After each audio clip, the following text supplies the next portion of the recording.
ओम नमो भगवते वासुदेवाय।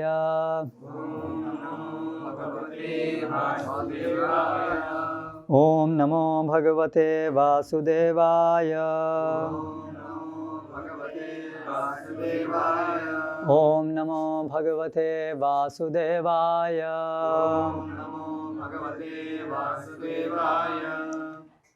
श्रीमद् भगवद गीता यथारूप अध्याय 16 दैवी तथा आसुरी स्वभाव श्लोक क्रमांक 9। एतां दृष्टिमवष्टभ्य नष्टात्मानोऽल्पबुद्धयः प्रभवन्त्युग्रकर्माणः क्षयाय जगतो हिताः। एतां दृष्टिमवष्टभ्य नष्टात्मानोऽल्पबुद्धयः प्रभवन्त्युग्रकर्माणः क्षयाय जगतो हिताः। एतां दृष्टिमवष्टभ्य नष्टात्मानोऽल्पबुद्धयः प्रभवन्त्युग्रकर्माणः क्षयाय जगतो हिताः। एतां इस दृष्टिम दृष्टि को अवष्टभ्य स्वीकार करके नष्ट खोकर आत्मानः अपने आप अल्पबुद्धयः अल्पज्ञानी प्रभवन्ति फूलते फलते हैं उग्रकर्माणः कष्टकारक कर्मों में प्रवृत्त क्षयाय विनाश के लिए जगतः संसार का अहिताः अनुपयोगी। अनुवाद एवं तात्पर्य द्वारा कृष्ण कृपा मूर्ति श्री श्रीमद् अभय चरणारविंद भक्ति वेदांत स्वामी प्रभुपाद। ऐसे निष्कर्षों का अनुगमन करते हुए आसुरी लोग जिन्होंने आत्मज्ञान खो दिया है और जो बुद्धिहीन हैं, ऐसे अनुपयोगी एवं भयावह कार्यों में प्रवृत्त होते हैं जो संसार का विनाश करने के लिए होता है। तात्पर्य, आसुरी लोग ऐसे कार्यों में व्यस्त रहते हैं जिनसे संसार का विनाश हो जाए। भगवान यहाँ कहते हैं कि ये कम बुद्धि वाले हैं। भौतिकवादी जिन्हें ईश्वर का कोई बोध नहीं होता सोचते हैं कि वे प्रगति कर रहे हैं, लेकिन भगवद गीता के अनुसार वे बुद्धिहीन तथा समस्त विचारों से शून्य होते हैं। वे इस भौतिक जगत का अधिक से अधिक भोग करने का प्रयत्न करते हैं, अतः इंद्रिय तृप्ति के लिए कुछ न कुछ नया आविष्कार करते रहते हैं। ऐसे भौतिक आविष्कारों को मानव सभ्यता का विकास माना जाता है, लेकिन इसका दुष्परिणाम यह होता है कि लोग अधिकाधिक हिंसक तथा क्रूर होते जाते हैं। वे पशुओं के प्रति क्रूर हो जाते हैं तथा अन्य मनुष्यों के प्रति भी। उन्हें इसका कोई ज्ञान नहीं कि एक दूसरे से किस प्रकार व्यवहार किया जाए। आसुरी लोगों में पशुवध अत्यंत प्रधान होता है। ऐसे लोग संसार के शत्रु समझे जाते हैं क्योंकि वे अंततः ऐसा आविष्कार कर लेंगे या कुछ ऐसी सृष्टि कर देंगे जिससे सबका विनाश हो जाए। अप्रत्यक्षतः यह श्लोक नाभिकीय अस्त्रों के आविष्कार की पूर्व सूचना देता है, जिसका आज सारे विश्व को गर्व है। किसी भी क्षण युद्ध हो सकता है और ये परमाणु हथियार विनाश लीला उत्पन्न कर सकते हैं। ऐसी वस्तुएं संसार के विनाश के उद्देश्य से ही उत्पन्न की जाती हैं और यहाँ पर इसका संकेत किया गया है। ईश्वर के प्रति अविश्वास के कारण ही ऐसे हथियारों का आविष्कार मानव समाज में किया जाता है। वे संसार की शांति तथा संपन्नता के लिए नहीं होते। ओम ज्ञानतिमिरान्धस्य ज्ञानञ्जनशलाकया चक्षुरुन्मीलितं येन तस्मै श्रीगुरवे नमः। श्रीचैतन्यमनोभीष्टं स्थापितं येन भूतले स्वयं रूप कदा मह्यं ददाति स्वपदान्तिकं।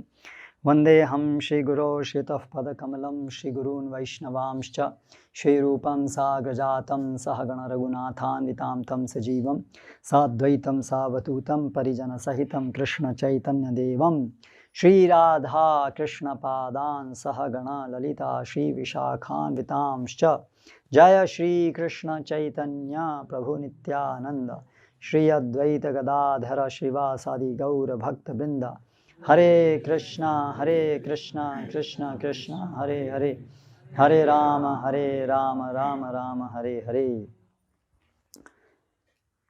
तो जो नंदग्राम जैसे कृषि समुदाय हैं, जो श्रील प्रभुपाद ने फार्म कम्युनिटी प्रोजेक्ट्स शुरू करने के लिए हमें कहा, उसके पीछे एक महत्वपूर्ण कारण था कि सरल जीवन को प्रदर्शित करना, जो न केवल जो अंततः आध्यात्मिक प्रगति के लिए अनुकूल है, बल्कि भौतिक दृष्टि से भी एक स्वस्थ जीवन जीने के लिए अनुकूल है। और इसके विपरीत जो वर्तमान औद्योगिक समाज है, वो आध्यात्मिक प्रगति के लिए भी प्रतिकूल है और भौतिक स्वस्थ जीवन के लिए भी प्रतिकूल है। तो श्रील प्रभुपाद जो तात्पर्य आज हमने पढ़ा, उसमें बता रहे हैं कि असुर लोग, क्योंकि उनका भगवान में विश्वास नहीं होता, इसीलिए वे कुछ नया नया आविष्कार अपने इंद्रिय भोग के लिए करते रहते हैं, और अंततः इसका परिणाम ये होता है कि वो खुद अपना ही नाश कर लेते हैं। तो आज इस विषय के ऊपर हम कुछ चर्चा करेंगे कि वैज्ञानिक दृष्टि से कैसे इसको हम स्पष्टता देख सकते हैं। जो भगवान श्री कृष्ण कहें उसे, इवन हमारी जो ये विज्ञान है उसकी ही दृष्टि से यदि इस श्लोक को देखा जाए तो कैसे खरा उतरा है, इस चीज को हम आज देखेंगे कुछ डिटेल में। तो सर्वप्रथम तो जैसे कि यहाँ श्लोक में बताया गया कि वो ऐसी चीज़ों का आविष्कार करेंगे जिससे खुद ही उन्हीं का ही ये जो मानव समाज है, या केवल मानव समाज नहीं बल्कि पूरे विश्व के ऊपर बहुत विपदाएं लेके आएंगे। तो उसके कुछ उदाहरण पहले हम देखेंगे कि स्टैटिस्टिक्स, कुछ चीज़ों के बारे में। ऐसे बहुत सारे फील्ड्स हैं, उसका बहुत थोड़ा सा एक भाग केवल।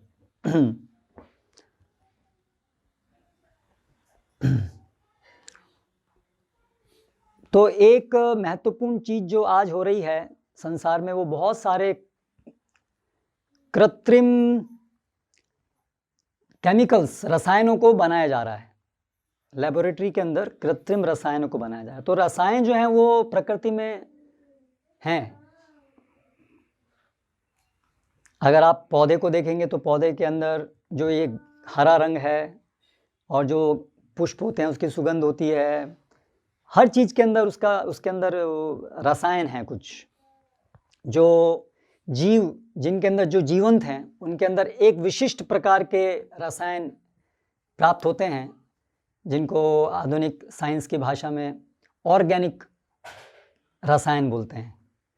और जो नश्वर चीज़ होती हैं उनमें इनऑर्गेनिक रसायन, वो एक अलग प्रकार के, उनकी अंदर की संरचना के आधार पर वो भेद है। तो इस प्रकार से अलग अलग प्रकार के रसायन प्रकृति में उपलब्ध हैं। लेकिन पिछले 100 साल के अंदर हमने अभी कृत्रिम रसायनों को बनाना शुरू किया, जो कि प्रकृति में उपलब्ध नहीं है। ऐसे रसायनों को हम अभी बना रहे हैं, कृत्रिम रसायन। तो उसमें से जैसे एक है DDT।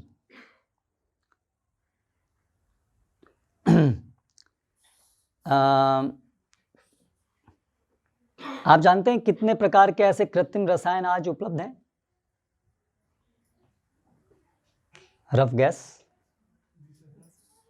65,000, कम से कम 65,000, 65,000 वैरायटी के कृत्रिम केमिकल्स आज हम सोसाइटी, समाज में डंप कर रहे हैं। और एक साल में कितनी मात्रा? 100 मिलियन टन्स 1 मिलियन में 10 लाख, सो 100 मिलियन टन्स ऐसे कृत्रिम केमिकल जिसका DDT केवल एक है, ऐसे 100 मिलियन टन एक साल के अंदर हम बना रहे हैं और छोड़ रहे हैं। तो ये जो DDT है, ये जब बहुत छोटी मात्राओं में शरीर के अंदर जाता है, डाइल्यूटेड उसमें, तो ये हार्मोन्स का काम करता है। हार्मोन्स एक विशिष्ट प्रकार के रसायन हैं जो हमारे शरीर के अंदर जो बहुत सारी शारीरिक गतिविधियां होती हैं उसका संचालन करते हैं। विशेष प्रकार के रसायन हैं जो शरीरों के अंदर पाए जाते हैं, जैसे स्त्री पुरुष, उनके जो जननेंद्रियां हैं वो अलग अलग प्रकार से कैसे कार्य करेंगी, और उसके पुरुष के जो शरीर के लक्षण अलग होते हैं, स्त्री के अलग होते हैं, ये सब वो जो हार्मोन्स होते हैं उसकी वजह से प्रकट होते हैं।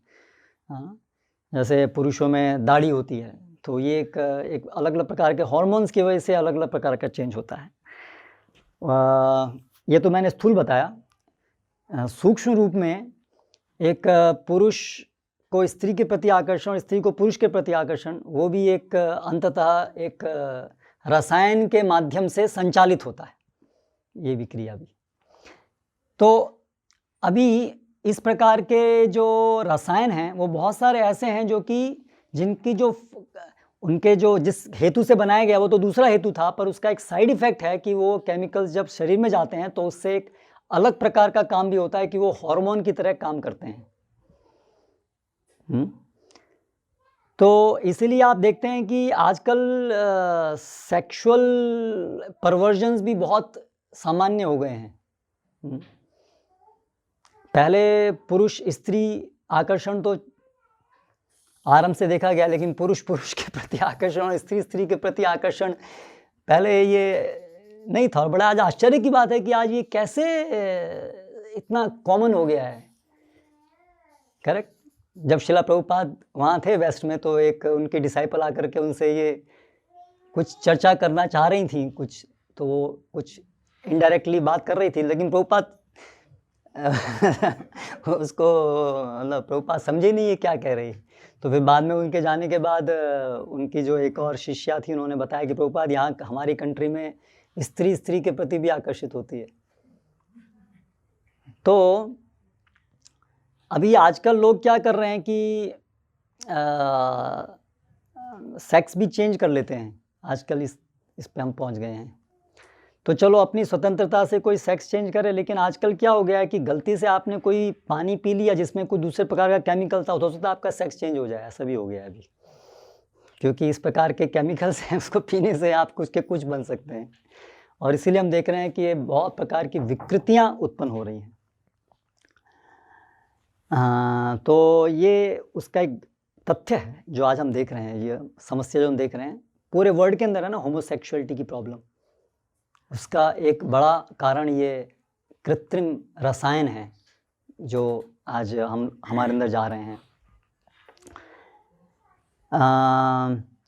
ये जो कार्बन डाइऑक्साइड है, एक प्रकार की गैस है। तो जब ये औद्योगिकरण नहीं हुआ था तो वातावरण में जो है वो 290 ppm की मात्रा में थी, पार्टिकल्स पर मिलियन। आज वो 390 है। और ये जो रासायनिक ये जो होते हैं तेल, इसको जलाने से एक साल में 7 बिलियन मैट्रिक टन कार्बन जो है वो पर्यावरण में हम छोड़ रहे हैं, जिसकी वजह से, जिसकी और अन्य कारणों की वजह से आने वाले 100 साल के अंदर जो पूरी पृथ्वी का जो तापमान है वो 3 से 5 डिग्री और बढ़ जाएगा। एवरेज तापमान 3 से 5 डिग्री और बढ़ जाएगा, जिसके बढ़ने से जो पूरा एक प्रकृति का एक साइकिल है जो रेगुलेट होता है, वो डिस्टर्ब होने से अभी भी जिसके परिणाम देख रहे हैं, बहुत फ्रीक्वेंटली बाढ़ आएंगी या सूखा होगा। रेगुलर आवश्यक मात्रा में वर्षा की जगह या तो बाढ़ या तो सूखा। और धीरे धीरे हम देख रहे हैं ऐसी चीज़ें भी धीरे धीरे बढ़ती जा रही हैं, तो ये और ज़्यादा बढ़ेंगी क्योंकि आगे और इस प्रकार से होगा। उसी प्रकार से अभी हम अगर कृषि को देखें तो शिला प्रभुपाद या हमारी जो पूरी वैदिक संस्कृति, या केवल वैदिक संस्कृति भारत में ही नहीं बल्कि पूरे विश्व भर के अंदर औद्योगिकरण से पहले जो खेती होती थी उसका प्रकार क्या था? मनुष्य अपनी मेहनत करके और जो जानवर हैं उनको उपयोग करके कृषि करते थे, और जो पौधे हैं वो हमारे खाने को, शरीर को मेंटेन करने के लिए उपयोग करते थे। वो जो पौधे जो हैं वो सूर्य से प्रकाश लेकर के खाना बनाते थे जिसको हम ग्रहण करते थे। लेकिन आज ये पूरा बदल गया है, कृषि करने का पूरा तरीका। आज जो हैं मनुष्य बहुत कम और जानवर तो लगभग बिल्कुल नहीं, उसकी जगह उसका स्थान ले लिया है सब मशीन्स ने। और वो जो जानवर यूज़ होते थे उसका जो वेस्ट प्रोडक्ट था, जो उनका मल था, वो उपयोग होता था ज़मीन की उर्वरा शक्ति को बनाए रखने के लिए।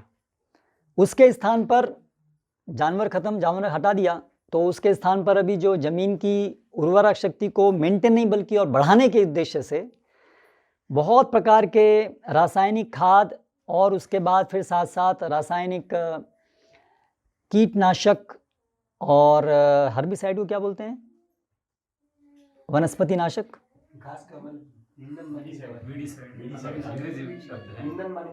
हाँ, खरपतवार नाशक दवा। तो ये सब अभी उपयोग होने लगा है। इसके बहुत सारे फायदे भी हुए हैं, जैसे कि आज से 100 साल पहले जो मान लीजिए 1 किलो अनाज उत्पन्न करने में जितना समय लगता था, आज उससे 1/50 समय में हम उतना अनाज उगा सकते हैं। इतना बड़ा लाभ भी हमको हुआ है। जो एक एरिया में एक व्यक्ति 15 लोगों के लिए खाना उगा सकता था, आज एक आदमी उतने ही एरिया में 70 लोगों के लिए खाना उगा सकता है।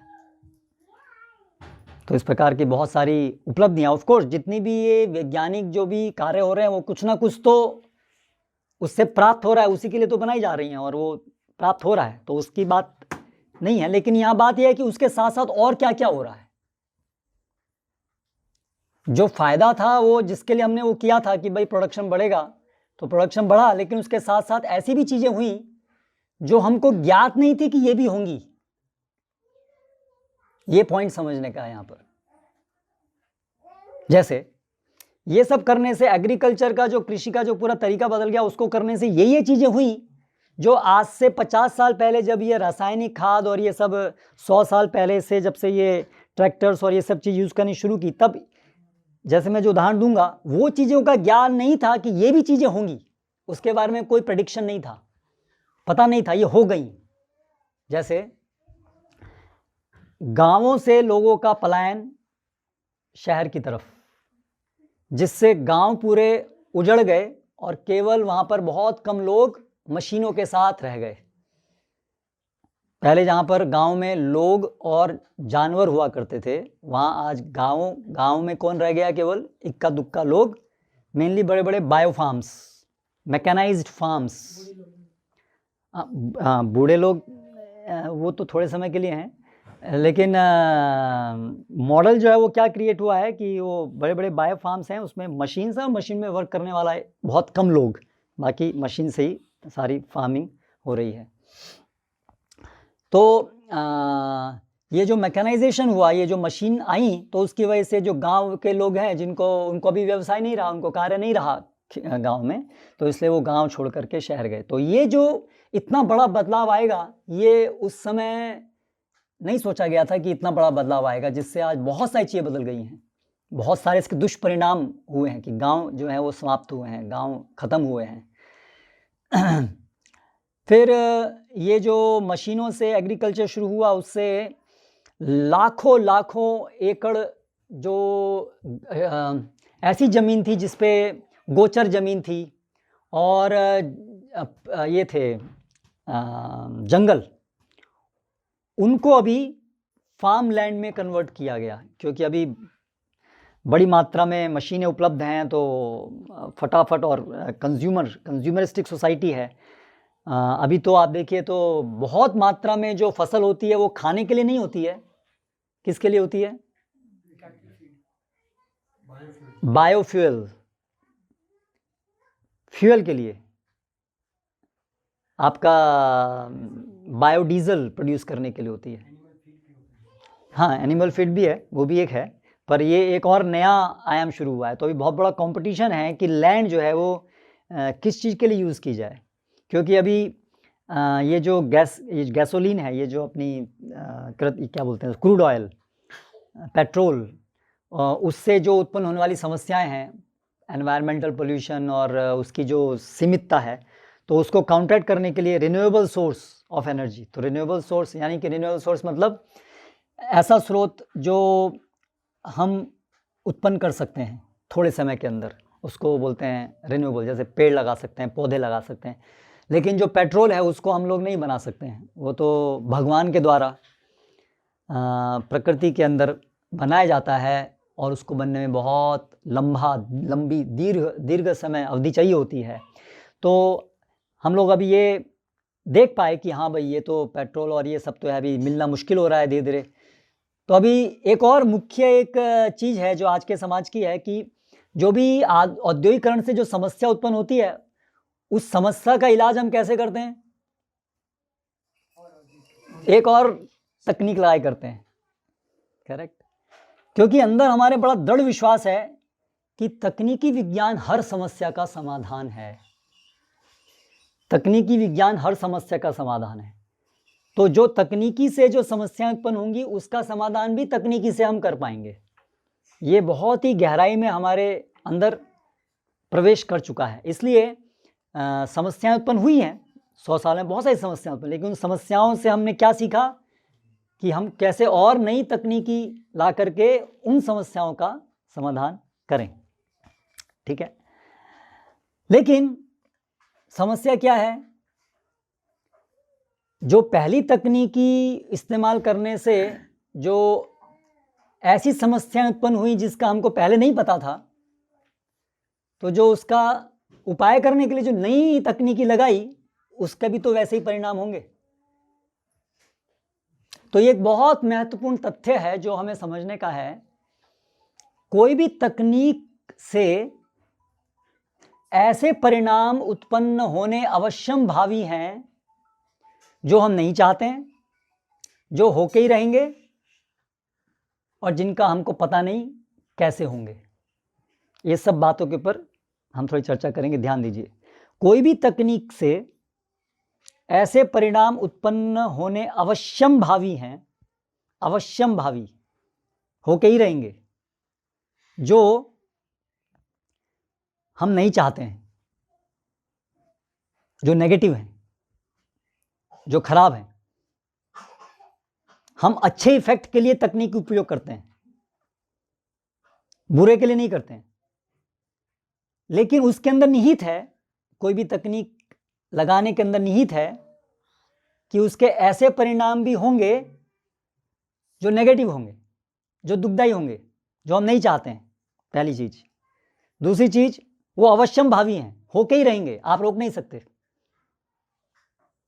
तीसरी चीज, वो क्या होंगे, कितने बड़े होंगे, कैसे होंगे, कब होंगे, ये हमें पहले से ज्ञात नहीं होगा। Unpredictable, unavoidable, unintended consequences technology has, ये तकनीकी के। और इन कई सारे दुष्परिणामों में कई परिणाम इर्रिवर्सिबल होंगे। ऐसे परिणाम होंगे जो एक बार हो गया उसको अभी वापस ठीक नहीं किया सकता। जो क्षति पहुंच गई वो क्षति पहुंच गई, अभी उसको वापस नहीं किया सकता। तो ये 4 चीज़ महत्वपूर्ण है। रिपीट कीजिए कौन कौन सी। कोई भी तकनीकी के क्या क्या चीज़ें उसके साथ में मिली हुई हैं। कोई भी तकनीकी विकास के साथ साथ हैं अवश्यम भावी है। क्या अवश्यम भावी है? हाँ, क्या अवश्यम भावी है? Negative problems. दुष्परिणाम, दुष्परिणाम अवश्यम भावी हैं। और वो दुष्परिणाम क्या, और क्या उसकी गुण होंगे? उनमें से कम कुछ इरिवर्सिबल भी होंगे, जो कि एक बार क्षति होने वापस आएंगे। फिर अनप्रेडिक्टेबल, यानी कि उनको बता नहीं सकते कि कब आएंगे और कितनी मात्रा में। कहाँ कब आएंगे, कितनी मात्रा में आएंगे, कैसे होंगे, ये हम पूर्वानुमान नहीं कर सकते, पूर्वानुमान नहीं कर सकते हैं। अनिच्छनीय तो हो गया, दुष्परिणाम, दुष्परिणाम, परिणाम, कंसिक्वेंस मतलब परिणाम, इरिवर्सिबल वो भी हो गया। तो ये चीज़ें आज खुद वैज्ञानिक लोग, कम से कम कुछ लोग देख पा रहे हैं, जो हमें भी अच्छे से देखना जरूरी है। और वो हम चीज़ एताम दृष्टिम अवष्टभ्य, हाँ, एताम दृष्टिम अवष्टभ्य नष्टात्मानो अल्पबुद्धयः, नष्टात्मानो, वो जो इस जो आसुरी भावना से प्रेरित हैं, वो देख नहीं सकते हैं ये सब चीज़ें। नष्टात्मानो अल्पबुद्धया, कम बुद्धि कारण ये सब चीज़ नहीं देख सकते हैं। तो जैसे कृषि के द्वारा गांव नष्ट हो जाएंगे, ये हमने नहीं सोचा था। हमने वो जो सारे जंगल और ये नाश करने से, गोचर नाश करने से क्या हुआ कि वो जो उपजाऊ भूमि जो ऊपर होती है, जिस पे सारा खाना जो उत्पन्न होता है, पेड़ जो सारे जो पौधे होते हैं, उसकी जो जड़ें होती हैं, वो जड़ों का जो स्थान है जहाँ से वो पोषण लेती हैं, उसको आधुनिक भाषा में टॉप सॉइल बोलते हैं। ऊपर की एक लेयर है जिसमें सारे पोषण पदार्थ उपलब्ध इस रूप में होते हैं जिससे कि वो पौधे उसको ले सकें। तो आज से 100 वर्ष पहले वो जो लेयर थी औसत, वो 20 इंच मोटी थी। आज कितनी रह गई है? वो 6 इंच रह गई है। वो 20 इंच से घट करके वो लेयर 6 इंच रह गई है। अगर वो लेयर ऐसे ही घटती रही, जो कि घट रही है और तेजी से घट रही है, तो इसका क्या परिणाम होगा? इसको आगे की तरफ थोड़ा देख के सोच के देखिए। जब ये पूरी ये जो ऊपर की लेयर है ये खत्म होगी तो बंजर हो जाएगी। तो कहाँ से क्या उगेगा? कुछ नहीं उगेगा उसमें। तो ये जो ये एक महत्वपूर्ण परिणाम हुआ है जो कि पहले हमें नहीं पता था। फिर अधिक से अधिक हमारी जो खेती है वो इरिगेशन, सिंचाई पे आश्रित हो गई है। आज संसार का 40% खाना सिंचित भूमि से आता है। संसार का 40% खाना आज सिंचित भूमि से आता है। पहले अधिकतर खाना असिंचित भूमि से आता था, जिसको सींचना नहीं पड़ता था, जिसको सींचते नहीं थे, वो बारिश से जो फसलें होती थी उससे अधिकतर खाना आता था। लेकिन आज वो बहुत कम रह गया है और 40% खाना जो है वो सिंचित भूमि से आ रहा है। और पूरे संसार का 50% जो पेयजल है, ड्रिंकेबल वाटर, फ्रेश वाटर जो है, 50% पूरे संसार का, वो इस खेती के लिए उपयोग हो रहा है। वो 40% खाना जो आज हमारा सिंचित भूमि से आ रहा है, उसके लिए पूरे हमारा संसार में जो उपलब्ध पेय पानी के जो स्रोत हैं उसका 50% भाग वहाँ जा रहा है। जिसकी वजह से नदियाँ, तालाब, ये कुएं सब सूखते जा रहे हैं। ये सब सामान्य हम देख रहे हैं कि सब नदियाँ बड़ी चौड़े चौड़े पहाड़ दिखते हैं, पर बहती हैं सब नाले की तरह, छोटी छोटी छोटी छोटी छोटी। करेक्ट? हाँ, सब जगह जल का स्तर आप देखिए सब नीचे जाता जा रहा है। तो इसका एक बहुत बड़ा कारण है कि मैकेनाइज्ड होने से, अभी इलेक्ट्रिसिटी आ गई, वाटर पंप आ गए, तो अभी सिंचाई करना आसान हो गया, जो कि पहले बड़ा मुश्किल था। तो आसान होने से क्या हुआ? प्रॉफिट के हेतु से हम अधिक से अधिक ऐसी चीज़ों को करने लगे जो उद्योगों के लिए आवश्यक क्रॉप्स हैं, ऐसी क्रॉप्स को उगाने लगे, भले ही उसमें ज़्यादा सिंचाई की आवश्यकता हो। करेक्ट? उद्योगों के लिए और हमारे खाने के लिए भी ऐसी फसलों को हम खाने लगे, ऐसे अनाज को हम खाने लगे जिसमें हमें सिंचाई की आवश्यकता है। लेकिन अभी सिंचाई करना मुश्किल नहीं रहा, क्योंकि अभी हमारे पास तकनीक है। तो उसकी वजह से अधिक से अधिक जो हमारा खाने का जो प्रोपोर्शन है वो सिंचित भूमि से आने लगा है, जिससे कि अधिक से अधिक मात्रा में हम जो फ्रेश वाटर के सोर्सेज हैं उसको यूज़ करने लगे, जिससे कि वो एक पूरी एक व्यवस्था है कि कितनी मात्रा में उसको यूज़ करेंगे कि उतनी मात्रा में वो रिप्लेनिश भरपाई उनकी भरपाई हो पाएगी। लेकिन उसकी मात्रा से अधिक हम यदि लेंगे तो वो आधुनिक भाषा में भरपाई नहीं होगी, और वैदिक भाषा में भरपाई तो हो सकती है, पर वो पाप कर्म करने से भगवान या देवतागण वो भरपाई नहीं करेंगे। ये उसका एक और एंगल है, पर यहाँ मैं केवल उसका इवन आधुनिक विज्ञान की दृष्टि से केवल ये बात कर रहा हूँ। तो दूसरा एक और क्या हुआ कि सिंचाई करने से एक और दुष्परिणाम क्या हुआ कि जो हम सिंचाई करते हैं तो जो जल नीचे से निकालते हैं, पृथ्वी के नीचे से जो जल सतह के नीचे से जितना जितना नीचे निकालते हैं, तो वहाँ का जो पानी होता है उसमें अलग अलग प्रकार के रासायनिक तत्व होते हैं, सॉल्ट्स होते हैं, टॉक्सिन्स होते हैं, तो वो पानी के साथ बाहर आते हैं, और वो जब हम सिंचाई में उपयोग करते हैं तो वो सारे जो रसायन हैं वो भूमि के ऊपर धीरे धीरे जमा होते रहते हैं। उनके जमा होने से धीरे धीरे क्या हो गया है, ज़मीनें बंजर हो गई हैं और रेतीली हो गई हैं। तो रेगिस्तान की तरह से वो रेतीली भूमि बढ़ती जा रही है। हाँ, तो इसकी वजह से जो ज़मीन जिसमें हम खाना उगा सकते हैं वो इस प्रकार से भी कम होती जा रही है।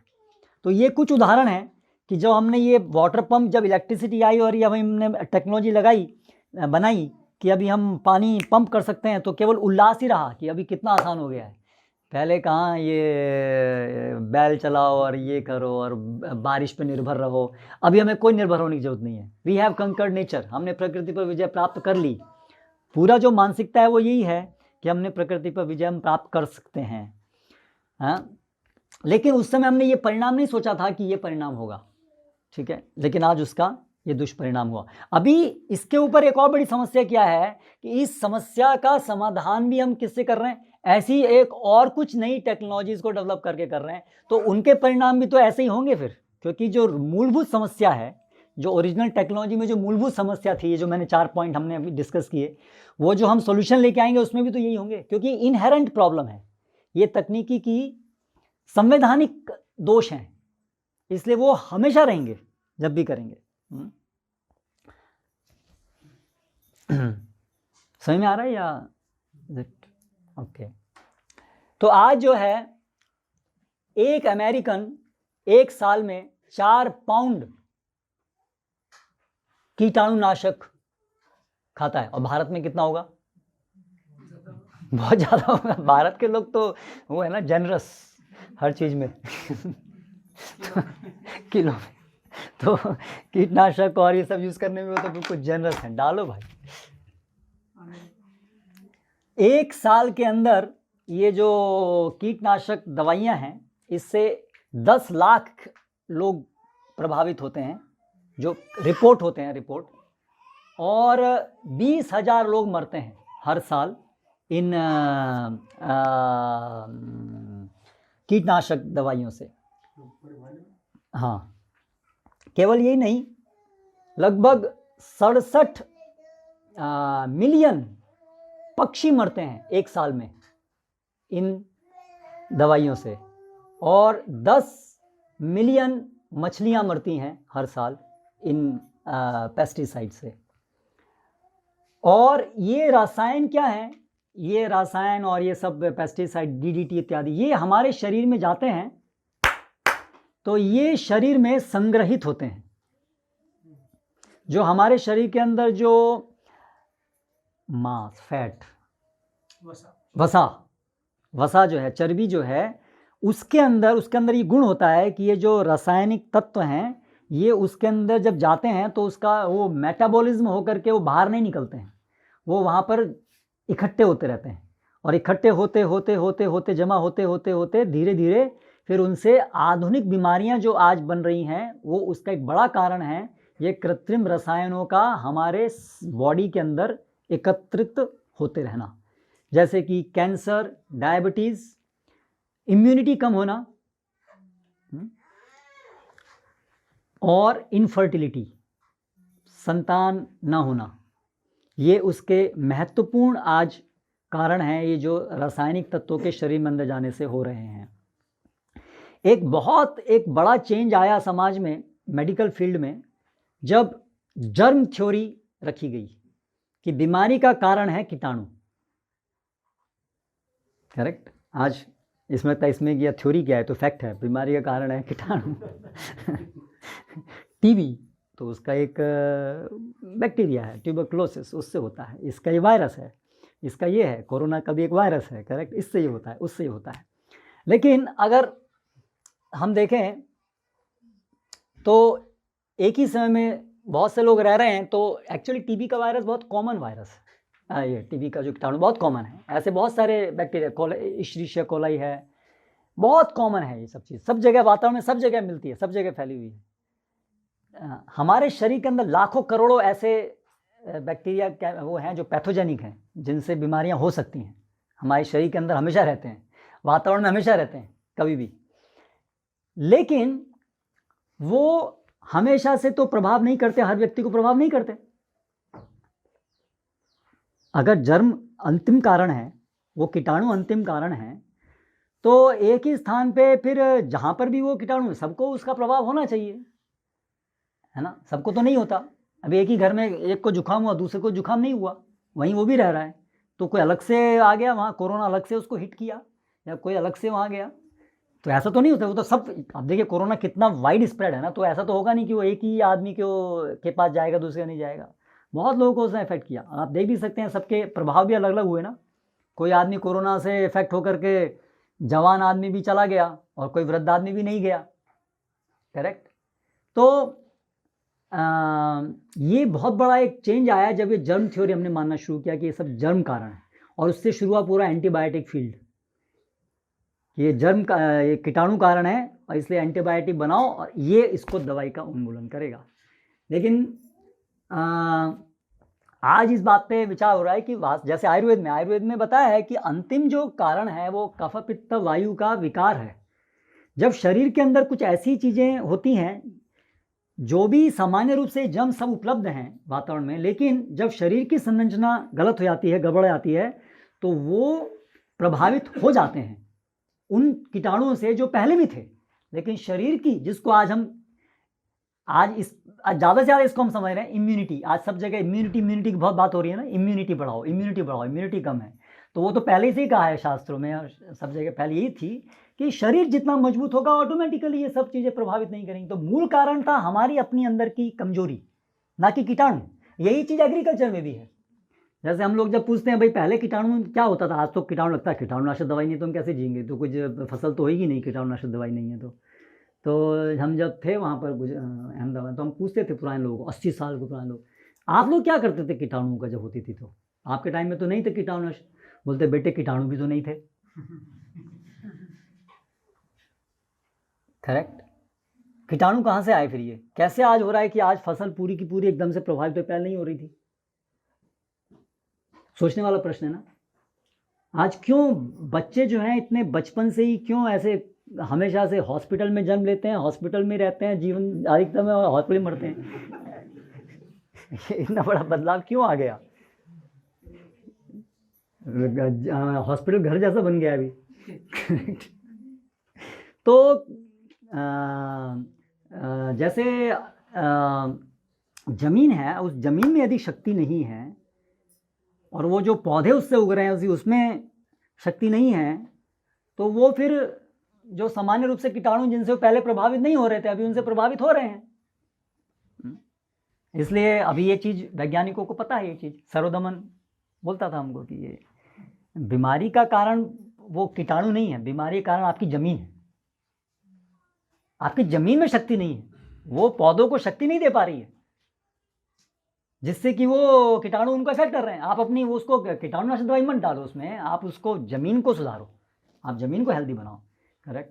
तो उसी प्रकार से अगर बच्चा तंदुरुस्त है बचपन से, जन्म से ही पहले गर्भ से, तो फिर आने वाले सारे समय के अंदर जो वो उसको बीमारियां, शंकाएं वो नहीं होंगी, क्योंकि अवरोधक शक्ति जिसको आज बोलते हैं। तो ये सब चीज़ें वही रसायनों से वही कट हो रही है। इसलिए फिर कोई आश्चर्य की बात नहीं है कि ये सब बीमारियां आएंगी। और अभी केवल यहीं तक बात खत्म नहीं हुई है, अभी जेनेटिक इंजीनियरिंग आ गई है। पहले से ही पौधों की वैरायटी को इम्प्रूव करना ये परंपरागत तरीका रहा है। जैसे गेहूं, तो बहुत सारे उसके गेहूं का जब हम बीज डालते हैं तो बहुत सारे अलग अलग पौधे होते हैं, तो उसमें से जो अलग अलग पौधे अलग अलग तंदुरुस्ती के होते हैं, थोड़ा अंतर होता है उसमें, तो उसमें से अच्छे तंदुरुस्त पौधों के बीज को उपयोग करना, जिससे कि जो अगली फसल होगी उसमें वो बरकरार रहेगा उसकी शक्ति। तो ये एक परंपरागत तरीका है। लेकिन आज जो है जेनेटिक इंजीनियरिंग क्या है कि जो पौधे हैं उसके अंदर हम जो उसके अंदर कोशिकाओं के अंदर जो एक अंदर का भाग होता है, उसमें एक इस प्रकार का रसायन होता है जिसमें इस पौधे के अलग अलग सारे जो गुण हैं उसका वो ब्लूप्रिंट होता है। मतलब मैं उसको हिंदी में नहीं बोल पा रहा हूँ, तो इसलिए सरल भाषा बता रहा हूँ। तो वो जीन तो पता है, जनीन बोलते हैं उसको। अच्छा, वो तो बना दिया गया है जीन से जनीन। हाँ ठीक है, एनीवे कुछ ना कुछ तो इन्वेंट होगा ही, वो तो शब्द। तो अभी क्या कर रहे हैं कि जैसे अभी आप देखिए कि इवन जो गेहूं है, तो पहले बड़े बड़े होते थे गेहूं, बाजरा भी बड़ा होता था बहुत। अभी धीरे धीरे वो सब छोटे कर रहे हैं, और इसमें हमको गर्व होता है, इतना छोटे से आम देखो, आम इतना छोटा आम पे इस पर आम आ गया, इतने छोटे उस पर आ गया। तो वो क्या किया उन्होंने अपनी बुद्धि लगाई कि हमें चाहिए क्या, गेहूं का दाना चाहिए, ठीक है, बाकी चीज़ बकवास है। पशु की जरूरत नहीं है, उसको तो हम खा जाएंगे, वो क्या तो हमारे खाने में काम आएगा, इसलिए वैसे हटा दो, ठीक है। तो हमें चाहिए गेहूं, बाकी चीज़ बेकार है। तो उन्होंने पता लगाया अपनी लेबोरेटरी से कि ये शक्ति जा रही है वो, क्योंकि एक साइंस का एक बड़ा योगदान क्या रहा, एक विचार कि हम पूरी जितने भी सिस्टम है प्रकृति का कॉम्प्लेक्स, उसको हम सरल करके समझ करके उसको तोड़ सकते हैं उसके छोटे छोटे सिंपल कंपोनेंट्स में, और उस सिंपल कंपोनेंट जो है वो उनको समझ करके हम पूरे इस बड़ी चीज़ को समझ सकते हैं, और छोटी चीज़ को समझने से छोटी चीज़ में ऐसा बदलाव ला सकते हैं जो हम पूरे बड़े उसमें जो बदलाव चाहते हैं वैसा हम छोटे स्तर पे करके बड़े स्तर पे वही बदलाव जो चाहते हैं वो ला सकते हैं। साइंटिफिक रिडक्शनिज्म इसको बोलते हैं। ये एक विचारधारा शुरू हुई यूरोप के अंदर। रेने डेस्कार्टे, उसने ये बात को व्यक्त किया कि कोई भी कितना भी कॉम्प्लेक्स सिस्टम है, हम उसको सरल चीज़ों में डिवाइड कर सकते हैं, और वो सरल छोटी छोटी चीज़ मिलकर के ही वो कॉम्प्लेक्स बनती है, और हम उसको तोड़ सकते हैं छोटे छोटे भागों में, जिसको हम लेबोरेटरी के अंदर उसको हम परख सकते हैं और उसको बारीकी। तो आज फिर आप देखिए हमारी पूरी साइंस से हमने क्या किया, जैसे अभी पौधा है तो हमने पौधे में जो ये ज़मीन से, हम तो पहले पानी डालते थे, सूरज पड़ता है तो पौधा उगता है, बड़ा हो रहा है, लेकिन वैज्ञानिक बोले नहीं, ये ऐसे नहीं, पानी के अंदर ऐसी क्या चीज़ है, वो जो भूमि है उसके अंदर ऐसी क्या चीज़ है जिससे कि वो ये पौधा बढ़ रहा है, सूरज के अंदर ऐसी क्या चीज़ है जिससे कि वो बढ़ रहा है। उन्होंने उसको देखा कि क्या है वो, तो वो वाला छोटे वाला वो उधर से जो है वो फॉस्फोरस आ रहा है, पोटेशियम आ रहा है, करेक्ट। उन्होंने इसको अलग अलग किया, इसको ये आ रहा है उसके अंदर, बाकी सब बेकार है, तो इसलिए फिर वो यूरिया बना कि वो यही चीज़ तो है, ये एसेंस ये है। तो हमने समझ लिया कि पौधे को क्या चाहिए, यही चाहिए, और उनका पूरा विश्वास था कि इस तरह से हम समझ सकते हैं पौधे को क्या चाहिए, करेक्ट। और इसको समझ करके फिर अभी हमें गोबर की क्या जरूरत है, गोबर में भी यही चीज़ें हैं जिसकी वजह से ये हो रहा है, तो उसको हम लेबोरेटरी बना सकते हैं, फॉस्फोरस को, पोटेशियम को हम लेबोरेटरी बना सकते हैं, करेक्ट। और इस तरह से अभी उसको हम देंगे तो ज़्यादा तेज़ी से बढ़ेंगे। प्रकृति में तो वो 6 महीने बड़े होते हैं और इतनी मात्रा में बड़े होते हैं, लेकिन उसको हम ऐसा कर देंगे तो और तेज़ी से बड़ा होगा। एक ये था। अभी उसके भी आ गया है जेनेटिक इंजीनियरिंग कि पौधे की हाइट नेचुरली अगर 4 फीट की होती है तो हम ऐसी कुछ और स्पीसीज़ हैं, ऐसी कुछ और जाति हैं, गेहूँ नहीं है, बिल्कुल अलग कोई चीज़ है जो बहुत छोटी होती है, उसका हम जो जेनेटिक मटेरियल है उसको हम स्टडी करेंगे, उसका जो जीन है जो उसको छोटा रखने में हेल्प करता है, उस जीन को निकाल करके, और इसका जो ये वाला जीन है जो उसकी लेंथ को डिसाइड करता है उसको चेंज कर देंगे, ये वाला जीन निकाल करके उसमें ये वाला जीन डाल देंगे। तो जिससे क्या हुआ कि वो जो है पौधा छोटा हो गया, ठीक है। तो जो शक्ति उसकी पौधे में उसकी जो उसमें जा रही थी वो वहाँ जाने की जगह भी सारी संग्रहित हो गई उसके ग्रेन बनने में, तो इसलिए प्रोडक्शन जो है वो बढ़ गया, करेक्ट, प्रोडक्शन बढ़ गया। तो इस तरह से ये साइंस की पूरी विचारधारा इस प्रकार चलती है। लेकिन समस्या क्या हो रही है, जो आज वैज्ञानिक भी इसको समझ रहे हैं कि जो हमारी मूलभूत विचारधारा थी वही गलत थी, कि हम जो नेचर है वो इररिड्यूसिबली कॉम्प्लेक्स है, उसको हम सरल घटकों में तोड़ नहीं सकते हैं।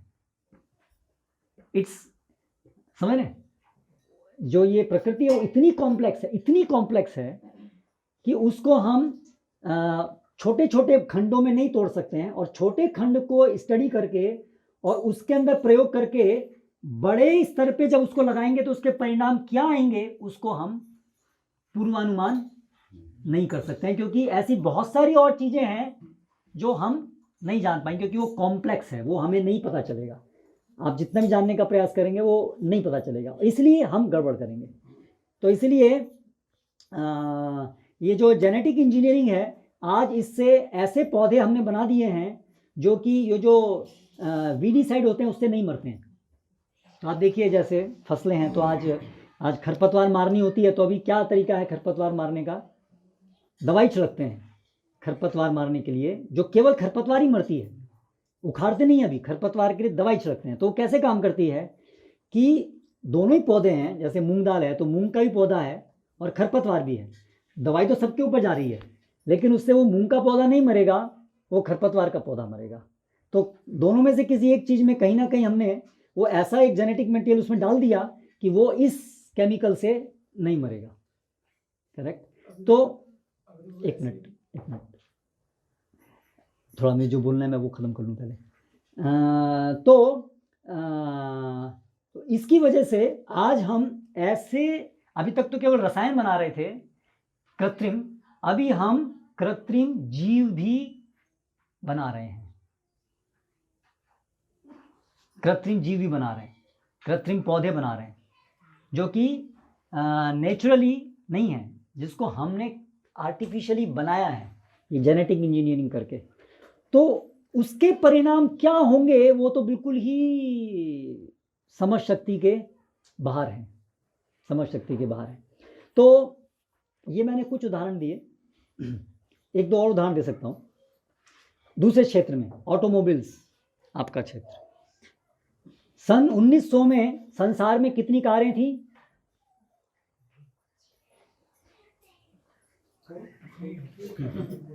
8,000 कारें संसार में, नंबर ऑफ कार्स। आज यूएस में कितनी कारें हैं? 160 मिलियन, केवल यूएस के अंदर। कहाँ 8,000 और कहाँ उससे 160 मिलियन। कौन सी ईयर? 1900। 100 साल के अंदर 8,000 कार से 160 मिलियन कार तक हम पहुंच गए। पहले तो यूएस में ही थी, उस समय तो कई कारें, भारत में तो बहुत बाद में आई, मतलब थोड़ी बहुत कुछ और होंगी, मेनली तो यूएस में ही कारें थी। तो हर साल ये तो 160 मिलियन है, आज हम 160 मिलियन कह रहे हैं, ये संख्या गलत हो गई, क्योंकि हर साल कितनी कारें बनती हैं? 40 मिलियन हर साल नई कारें बनती हैं। तो ऑलरेडी टोटल कितनी कारें हैं जब तक डाटा दिखा हुआ तब तक? 530 मिलियन कार हैं, उसमें से 40 मिलियन हर साल ऐड होती हैं। तो आप उससे सोच सकते हैं वो जो चीज़ें सब ऐड हो रही है, उसका मटेरियल, उसका जो पेट्रोल जा रहा है, उसका जो ईंधन जलने से जो कार्बन डाइऑक्साइड बन रही है, वो कितनी बड़ी मात्रा में हो रही है, वो आप विचार कर सकते हैं। ये कुछ उदाहरण। तो अभी एक और विषय, थोड़ा इसके पीछे भी थोड़ा सा वैज्ञानिक विषय, कि ये जो परिणाम है इसको थोड़ा साइंस की दृष्टि से समझने की कोशिश करते हैं। First law of thermodynamics and second law of thermodynamics. तो उससे एक पर्यावरण के नियम भी डिराइव हुए हैं। First law of ecology, second law of ecology, third law of ecology, fourth law of ecology. पहला तो है कि पहला लॉ ऑफ क्या है थर्मोडायनेमिक्स का? Energy and matter is neither created nor destroyed. जो शक्ति है और जो पदार्थ है ओवरऑल वो कभी सृजित या ख़त्म नहीं हो सकते हैं, वो केवल एक रूप से दूसरे रूप में रूपांतरित हो सकते हैं। तो उसी प्रकार से पर्यावरण के अंदर भी हर चीज़ आपस में बिल्कुल इंटरकनेक्टेड है। तो कहीं पर भी हम कुछ अगर करेंगे तो उसका कहीं ना कहीं प्रभाव कहीं ना कहीं दूसरी जगह कुछ ना कुछ होगा, आपको पता हो कि नहीं पता हो। ये एक बहुत बड़ा वैज्ञानिकों की भूल थी। उन्होंने सोचा ये रिडक्शनिज्म में कि एक बड़े सिस्टम के अलग अलग छोटे छोटे कंपोनेंट हो सकते हैं और वो कंपोनेंट एक दूसरे को से इंडिपेंडेंट होंगे। ये एक एक्सियोमेटिक उन्होंने एक सोच थी उनकी, जिससे कि हम एक कंपोनेंट को बदल देंगे जिससे कि दूसरे कंपोनेंट को उससे एक लाभ हो जाएगा इंडिपेंडेंटली। तो जो अलग अलग जो अवयव हैं उसके, उनका आपस में ऐसा भी है कि उनका आपस में अलग डिस्क्रीट है, वो मिल करके वो यूनिट बना रहे हैं, बाकी अलग अलग है। लेकिन वास्तविकता क्या है, कोई भी चीज अलग नहीं है। तो उनकी क्या सोच थी कि मनुष्य और प्रकृति ये दो अलग अलग चीजें हैं, इसलिए मनुष्य प्रकृति को चेंज कर सकता है अपने उपयोग के लिए। ये इसका डेरिवेशन है कि एक प्रकृति है, एक मनुष्य है। हम प्रकृति को अपने आवश्यकता के अनुसार चेंज कर सकते हैं अपने हित के लिए। लेकिन अभी क्या समझ में आ रहा है उन्हीं को कि प्रकृति को जहां आपने चेंज किया वहां चेंज करने से ही आप खुद चेंज हो गए। आप रह नहीं सकते उसको चेंज किए बिना। आप अगर प्रकृति में चेंज करेंगे तो उसके अपने आप ऐसे प्रभाव होंगे जो आपको प्रभावित किए बिना नहीं रहेंगे। तो जो पहला हमने लक्षण पढ़ा, अनअवॉइडेबल कंसिक्वेंसेस, अवश्यम भावी ही होगा, वो ये उससे ये आ रहा है, अवश्यम भावी प्रभाव होगा, उसको हम बचा नहीं सकते हैं क्योंकि हर चीज़ कनेक्टेड है कहीं ना कहीं। हाँ, और हम तो बहुत थोड़ा सा कॉम्प्लेक्स है, इरिड्यूसिबली कॉम्प्लेक्स है, तो हम बहुत थोड़े से प्रभावों को ही हम जान सकेंगे। हाँ, प्लांट को हमने छोटा कर दिया, उससे ये हो गया, लेकिन उससे गाय मर जाएंगी या जानवर सारे मर जाएंगे, उससे चिड़ियाएँ मर जाएंगी या सॉइल इरोजन हो जाएगा, वो हमको नहीं पता चला था। और फिर उससे हम प्रभावित होंगे, है ना। और कब होंगे, कितने साल बाद होंगे, कब होंगे, कितने साल बाद होंगे, कितने प्रभावित होंगे, वो भी हमको नहीं पता है। करेक्ट। जैसे आज वो ग्रीन रेवोल्यूशन हुआ, तो ग्रीन रेवोल्यूशन शुरू में बहुत अच्छा लगा। आप जब ग्रीन रेवोल्यूशन शुरू हुआ तब जाके किसी को बात करते अगर आप कि अरे भाई इससे ऐसा ऐसा होगा, बोला पागल हो गया, देख यहाँ क्या हो रहा है, 1 एकड़ में इतना होता था आज 4 गुना उत्पादन हो रहा है। करेक्ट। कोई विश्वास नहीं करता उस समय। तो आज भी ऐसी बहुत सारी चीज़ें जो हमको लगता है कि इसमें क्या कोई गलती हो सकती है, इससे क्या कभी कोई दुष्परिणाम हो सकते हैं। लेकिन अगर हम इन तथ्यों को समझेंगे तो दुष्परिणाम होके रहेंगे, उसका वो नहीं है। नेक्स्ट इंपॉर्टेंट चीज़ है, सेकंड लॉ ऑफ थर्मोडायनेमिक्स है, क्या है, मुश्किल होगा, ठीक है। तो एनर्जी जो है जब एक रूप से दूसरे रूप में बदलती है, एनर्जी या मैटर, तब उससे एनर्जी लॉस होना अवश्यंभावी है। Entropy increases. एंट्रोपी क्या है साइंस की भाषा में, कोई भी चीज़ की डिसऑर्डरलीनेस, उसको एंट्रोपी कहते हैं।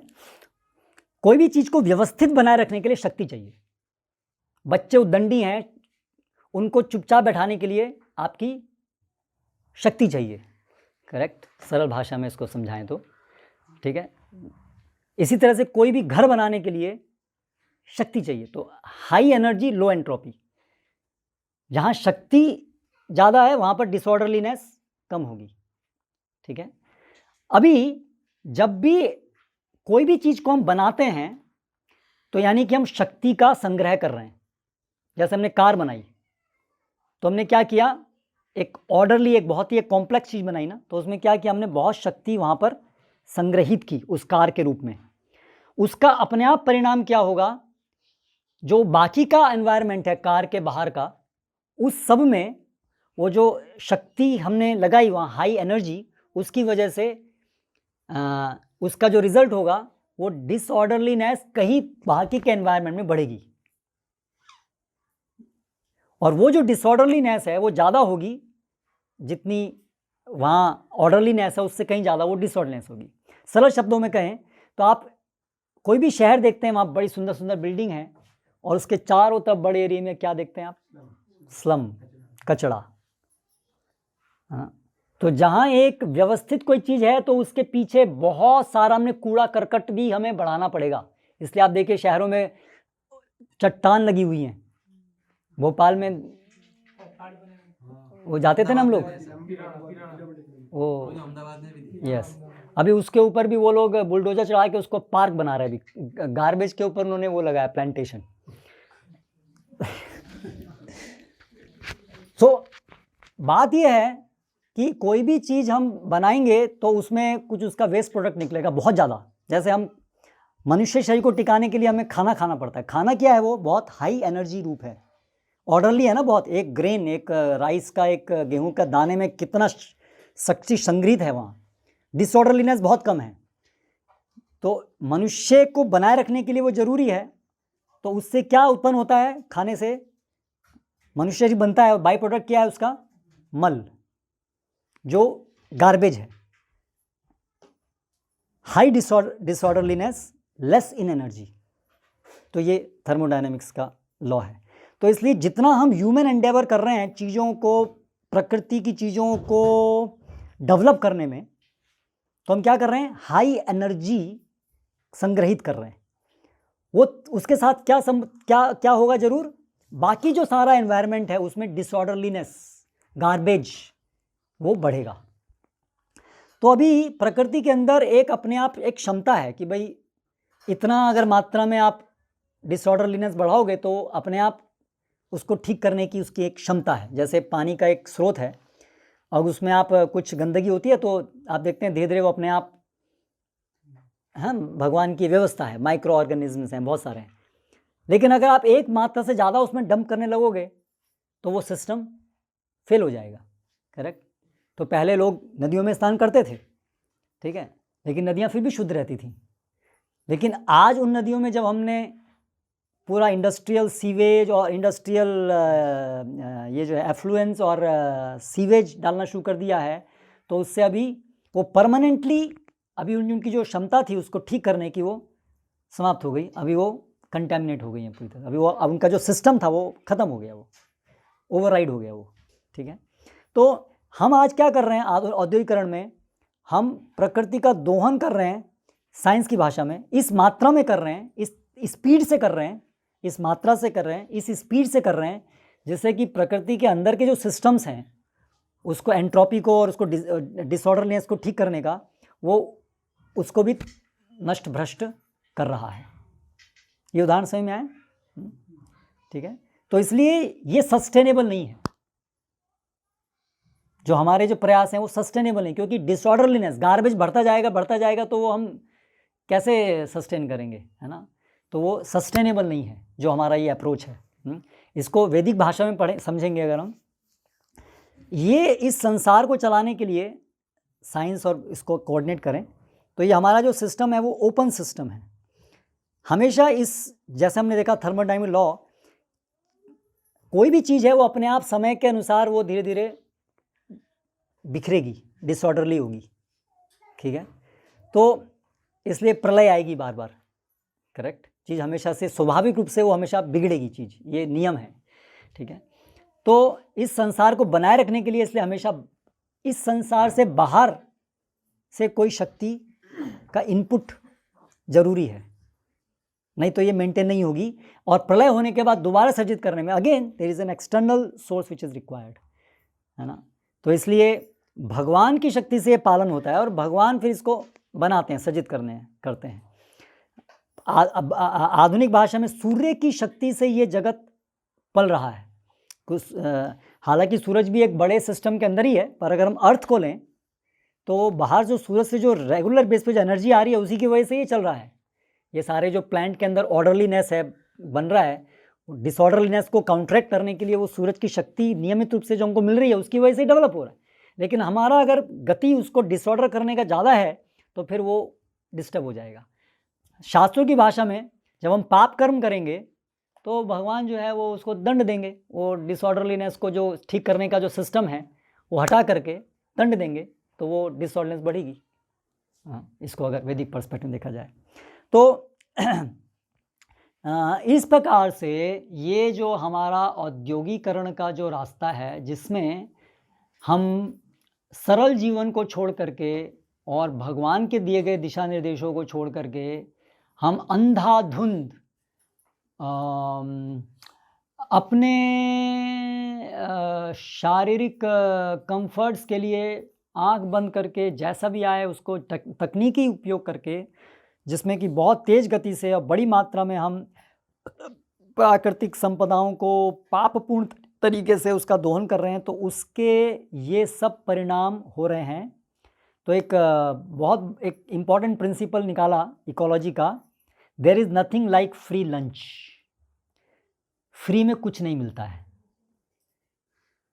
जो आप सोच रहे हैं हम लोग कि आज अरे तकनीकी विकास हो गया, इतना बढ़िया हो गया, ये फ्री में नहीं आया है, इसकी बहुत बड़ी एक कीमत है। There is nothing free. कहीं आप कुछ प्रभुपाद सिंपल भाषा में बोलते थे, आप कोई बिल्डिंग बनाओगे तो कहीं ना कहीं तोड़ोगे, कहीं बनेगा तो कहीं टूटेगा। करेक्ट। प्रभुपाद इन सब चीज़ों को बहुत सरल भाषा में सब बताएं, ये सारी चीज़ें प्रभुपाद की बुक्स में है ये सब चीज़ें। करेक्ट। तो हम कुछ ये बना रहे हैं साइंस टेक्नोलॉजी से, तो कहीं ना कहीं बिगाड़ रहे हैं, तभी वो बन रहा है। करेक्ट। और वो बिगड़ता हुआ ज़्यादा चीज़ होती है, साइंस का नियम है, वो डिसऑर्डनेस ज़्यादा है, 1 यूनिट से ज़्यादा वो डिसऑर्डनेस ज़्यादा होती है, तो बिगड़ा ज़्यादा है, बना कम है। एनर्जी लॉस जितना हम ट्रांसफॉर्म करेंगे, एनर्जी, लॉ ऑफ 10 बायोलॉजी में, फूड चेन जो होती है उसमें हर लेवल पर केवल उसमें 10% एनर्जी का लॉस होता है। अगर डायरेक्टली पौधों को एक जानवर खा रहा है, अगर 1 किलो घास को खाया तो उसमें उसका अगर 100 ग्राम शरीर का वो बनेगा मांस, तो उसमें से 1000 में से 100 ही बनेगा। 1000 ग्राम खाएगा तो 100 ही बनेगा। उस 100 को यदि फिर कोई आदमी खाएगा तो उसमें से उसको केवल 10 मिलेगा। तो 1 किलो जो घास थी उसको यदि हम बकरी के माध्यम से खाएंगे तो हमारा कितना वज़न बढ़ेगा? 10 ग्राम बढ़ेगा। अगर उस घास को डायरेक्टली खाएंगे तो 100 ग्राम बढ़ेगा। तो इस तरह से वो जो है वो लॉस होता है, जितना आप उसको फूड चेन को बढ़ाएंगे। तो इसलिए जो मांसाहार है वो इस दृष्टि से एनर्जी का वो लॉस है विज्ञान की भाषा में। करेक्ट।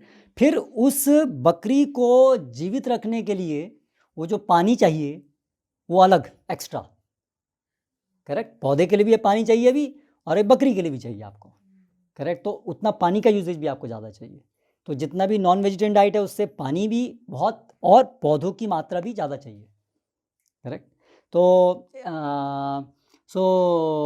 अंततः कमिंग बैक टेक्नोलॉजी, तो कुछ भी चीज़ फ्री नहीं हो रही है। तो आप हमें ऐसा, जब हम कोई टेक्नोलॉजी यूज़ कर रहे हैं तो उस बात में आप स्पष्ट समझ लीजिए कि हो सकता है हमें तुरंत उसके दुरुपयोग, दुष्परिणाम नहीं दिख रहे हों, उसकी कॉस्ट, उसकी कीमत तुरंत नहीं दिख रही हो, हिडन कॉस्ट है, वो छिपी हुई कॉस्ट है। करेक्ट। जो ग्रीन रेवोल्यूशन से जो सॉइल का इरोजन हो गया, वो जो सारे गांव जो बर्बाद हो गए, और वो उसकी कॉस्ट उस समय नहीं पता थी, हिडन कॉस्ट थी, जो 20 साल बाद, 30 साल बाद, 40 साल बाद पता चली। करेक्ट। तो लेकिन ये सुनिश्चित है कि कोई भी हम औद्योगिकरण, कोई भी हम तकनीकी विकास कर रहे हैं, उसका भारी मूल्य है, इक्वल मूल्य नहीं है, भारी मूल्य है। जितना कंफर्ट है, जितना उससे लाभ है, उससे कहीं ज़्यादा मात्रा में उसका मूल्य है। तो वो अच्छा बिजनेस नहीं है, वो अच्छा बिजनेस नहीं है, वो खराब बिजनेस है। वो मूल्य बहुत ज़्यादा मात्रा में हम चुका रहे हैं। हाँ। और आप देखिए बहुत सारी चीज़ जो भी हम कर रहे हैं वो तो अनावश्यक कर रहे हैं। जैसे आप सिंपल देखिए अभी टूथब्रश, अब इस टूथब्रश के लिए कितना डिसऑर्डरलीनेस हम क्रिएट कर रहे हैं। जस्ट इमेजिन, वही चीज़ बहुत सरल तरीके से दातुन से होती है। अभी मैं ये दाढ़ निकलवानी पड़ी थी, मैं डॉक्टर पास गया था, तो उन्होंने थोड़ा सफाई किया, तो कैसे किया, एक बड़ा सी मशीन थी उसकी, बड़ी सोफिस्टिकेटेड, छोटी सी चल रही थी ऐसे, तो वो ऐसे एक एक दो दांत के बीच में ऐसे ऐसे सफाई कर रहा था। तो मुझे समझ में आया कि दांतों ने ऐसे अच्छे से करेंगे तो बढ़िया यही काम हो जाएगा, फिर उसको करना सीख लेंगे तो जरूरत नहीं पड़ेगी फिर इसकी। करेक्ट, दांतों का यही काम, ऐसे ऐसे करते हैं ना उसको, एक एक उसके बीच में, तो ढंग से करेंगे, that's what they do.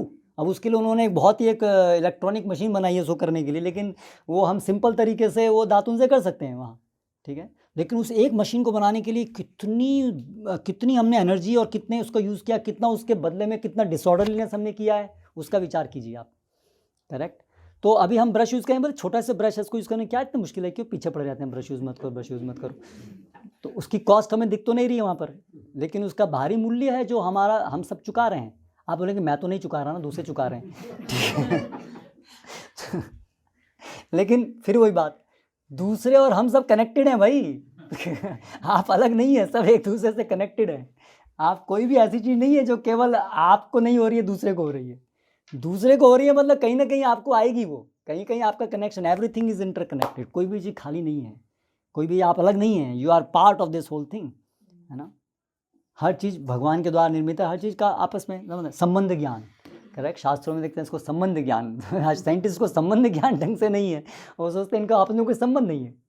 Correct, तो हमें ये सब चीज़ें समझनी चाहिए कि कोई भी चीज़ है, तो इसलिए अगर आप बहुत ज़्यादा हर चीज़ को विश्लेषण नहीं कर सकते हैं कि ब्रश में क्या कैसे कैसे उससे क्या क्या दुष्परिणाम हुए होंगे, तो अगर आप कम से कम तथ्य को सैद्धांतिक रूप से समझ लें, जो भी चीज़ शास्त्रों के भगवान के आदेश के विरुद्ध है वो साइंस की भाषा में और साइंस के परे सूक्ष्म नियमों के द्वारा उसके दुष्परिणाम आएंगे, दैट्स इट, बस उसको नहीं करना है।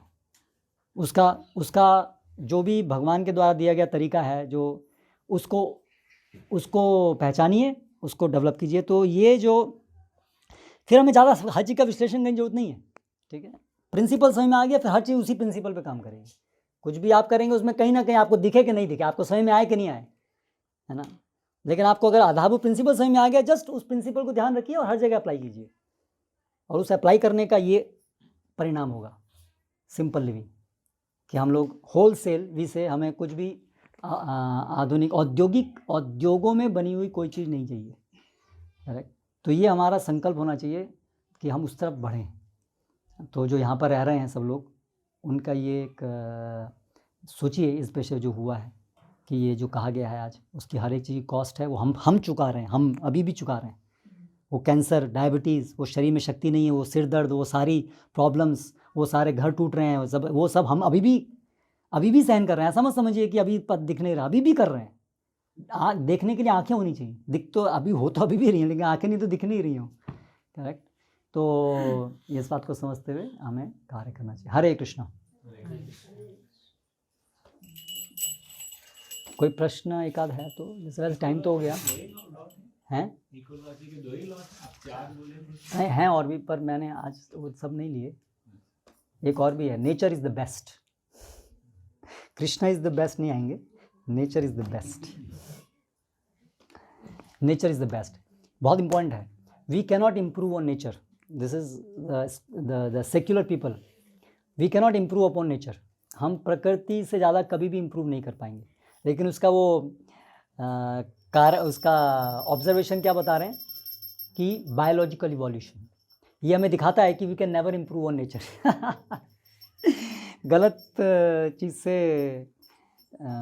एनीवे सही निर्णय पे आ रहे हैं, पार्शल सही।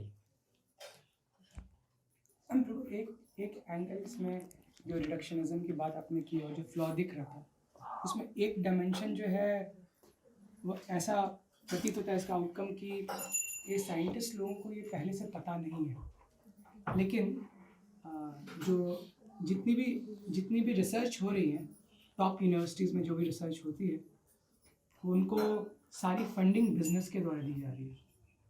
और ये कैसी रिसर्च होनी चाहिए, उसका क्या वो आउटकम एक्सपेक्ट कर रहे हैं, और कई बार ये पता होने पर भी कि इसका रॉन्ग आउटकम है because it's driven by business profit, तो ये इस तरीके से जाता है। वो एक और एंगल है। एक्चुअली एक बुक है टेक्नोफिक्स, बहुत अच्छी किताब है, उसमें टेक्नोफिक्स मतलब फिक्स मीन्स उपाय। सो टेक्नोफिक्स मतलब टेक्नोलॉजी के द्वारा टेक्नोलॉजी से उत्पन्न समस्याओं का समाधान करने का प्रयास कैसे विफल है वो उसके ऊपर है। उसके अंदर ये भी पॉइंट है कि ये तो एक अलग पॉइंट है कि पूरा जब प्रॉफिट ड्रिवन सोसाइटी है तो उसमें फिर एथिक्स और ये सब तो केवल ऊपर ऊपर से केवल ब्राइब दे करके आप कुछ भी कर सकते हैं। तो वो तो जान जो देखते हैं कि ये खराब इसके परिणाम है उसके बाद भी करेंगे, उसके बाद भी करेंगे। और ऐसे भी बहुत सारे होंगे जो जानते ही नहीं है कि क्या खराब परिणाम होंगे। कमेंट जो भी आपने समझाया ये पूरा इस्कॉन डिवोटीज को और कॉलेजेस यूनिवर्सिटीज में जाना चाहिए। ये भी महान कृष्ण कथा है। एक तो ये कृष्ण कथा है क्योंकि कृष्णा के आदेश के अनुसार नहीं चल रहा है, तो बहुत बड़ा कृष्ण की या उसको उनकी भाषा में समझाना, लोगों की भाषा में समझाना। यस, प्लानिंग है कि वह इस टेक्नोफिक्स के ऊपर सेमिनार डेवलप करें और इसको क्योंकि इनडायरेक्टली वर्णाश्रम के लिए हेल्प करेगी। Yes sorry technology.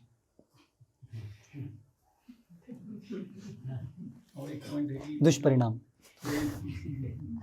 ना भाई।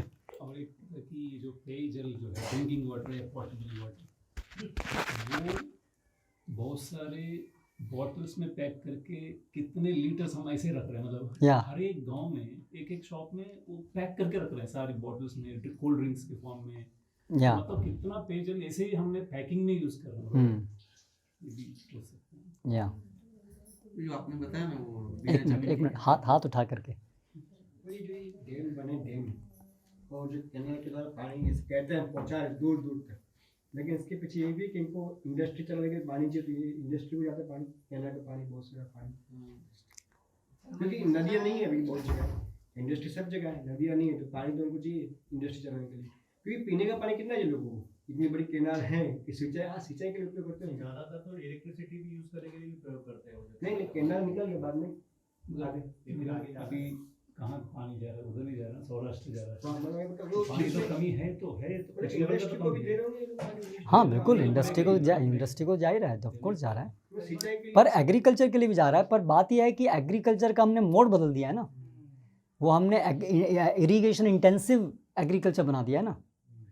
और एग्रीकल्चर का पर्पस अभी केवल खाना उत्पन्न करना नहीं रह गया है ना, एग्रो बिजनेस नहीं। वो एक और बात है कि वो जो इंडस्ट्री की रॉ मटेरियल है, वो बहुत सारा एग्रीकल्चर का प्रोडक्ट खाने के लिए नहीं है, वो उस इंडस्ट्री का रॉ प्रोडक्ट्स है।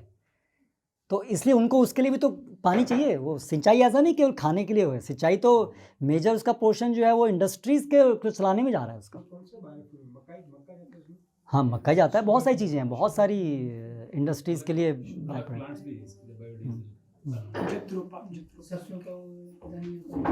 नहीं वो डायरेक्ट इलेक्ट्रिसिटी प्रोडक्शन में एक मिनट यस, लेकिन टाइम थोड़ा हो गया है, क्या करेंगे? 2 मिनट्स। पहले हम कर लेंगे।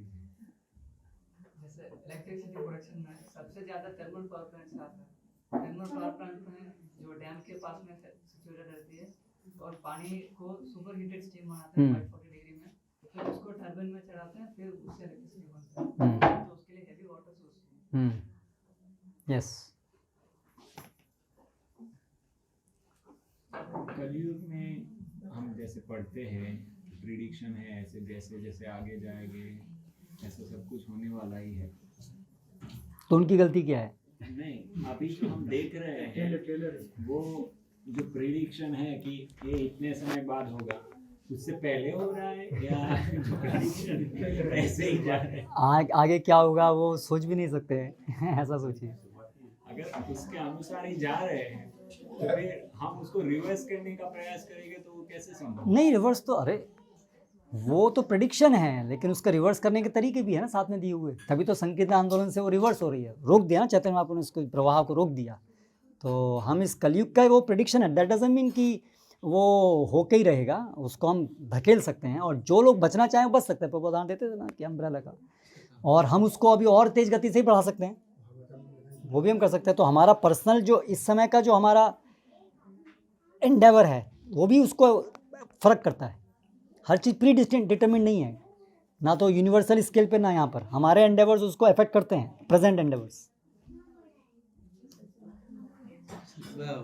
कुछ आप बोल रहे थे ना, बिना चमन की खेती करते हैं, बिना मतलब रेत में होता है वो, उसको हाइड्रोपोनिक्स बोलते हैं। हाइड्रोफिलिक्स अलग है। हाइड्रोपोनिक्स हाइड्रोफिलिक्स रेत में खेती करते हैं। मतलब इजराइल में ऐसे हो रहा है, बिना सॉइल खेती। मैंने तो ऐसा नहीं बोला कुछ इसके बारे में। नहीं पता, मैंने बोला सॉइल हट रही है केवल। वो बहुत भूल रहे। अच्छा, आप कह रहे हैं उसके लिए उन्होंने एक और टेक्निक लगाया है। हाइड्रोपोनिक्स अच्छा, 16वीं टेक्निक। सदी में वो उन्होंने ढूंढा अच्छा, था, वो इजराइल उसी के हिसाब से। ओके ओके, 2 मिनट हो गए।